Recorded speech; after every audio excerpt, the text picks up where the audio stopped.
And as we've been doing throughout the 2012 GOP convention here in Tampa, we wanted to get an update from some of the delegates and to learn about their experiences. Kevin Fulton of Texas. Kevin Fulton, yesterday was the first full day of the convention. What were your impressions? Who was your favorite speaker? I can tell you it was a long day.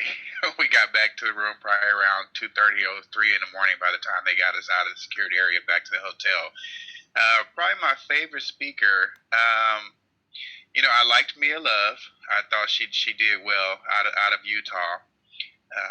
And Romney, I think, was perfect on allowing us to connect with her and her husband in a more personal way. Romney comes off a little stiff sometimes, and I think she kind of humanized her husband more, so we see a side that we normally don't see, which I really like. And of course, Governor Christie delivered to me the line of the night when he said, leaders don't follow polls, leaders move polls. That to me is one of those lines that, will go on and on as people look back on famous quotes. But that one was, I think, probably the line of the night. For those of us watching on TV or online, what was the noise level and the enthusiasm level that you witnessed? Well, being in the Texas section, it was quite loud. Texas isn't known for being quiet, which is funny because we're next to the California delegation, and they're more quiet and laid back. So it was a real contrast compared to the loud, hat waving Texans that were next to them. So it got pretty loud in that area. Kristen Vander-Plas, same questions. Favorite speakers, your impressions of the day? I actually got to spend the entire night on the floor last night. My delegate gave up their privileges and let me stay on the floor the whole night. So I really got to be in the thick of it.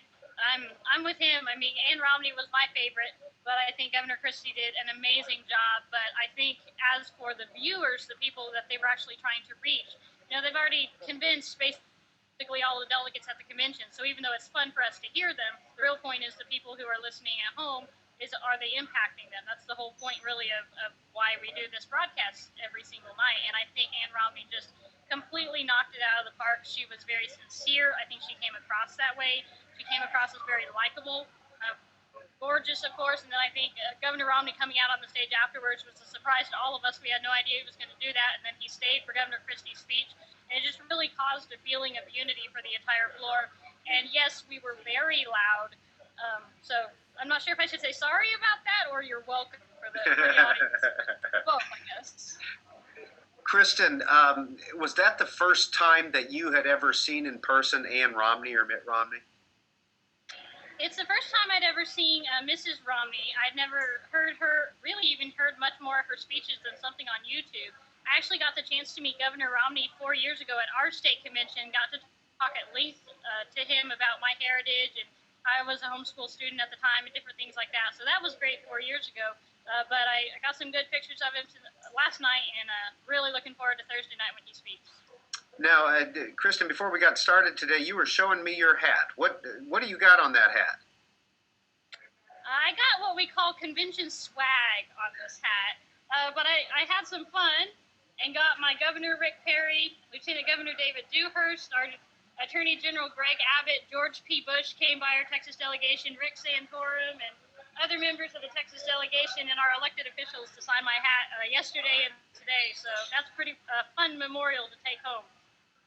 Now, Kevin Fulton, you don't seem to have your Texas outfit on yet today. No, they're going to kick you out. Yeah. I actually had it on yesterday. I came back and changed it to the I remember that flag and the hat. And, a lot of people loved it there. Our delegation definitely stands out. So there's no... Shoot, we lost Kevin there. Maybe he can come back. But, hey, Kristen, you had shared with us that you ended up getting lost on the way to the convention yesterday. Do you foresee any problems tonight? I hope not. I mean, I think the bus drivers are obviously doing the best we can. We really appreciate them. They're from all over the country. Most of them have never driven in Tampa before, so it's not like we could do any better. More frustrating was probably last night, the snafu that was the accommodations and the buses. I I mean, we stood waiting for about an hour and a half to even get on a bus, and then we sat on a bus for almost 2 hours before we even left for our hotel. So I got in almost 4 o'clock this morning and got up at 6. So hopefully they get some of those snags figured out tonight. That would be nice. But ultimately, we were all tired. We slept on the bus. It happens. All right. Well, Kristen Vander-Plas of Texas, we appreciate your daily updates. And Kevin Fulton, also of Texas. Unfortunately, we lost him. But Kristen, we'll check in with you later. Thanks again. Thanks, Peter.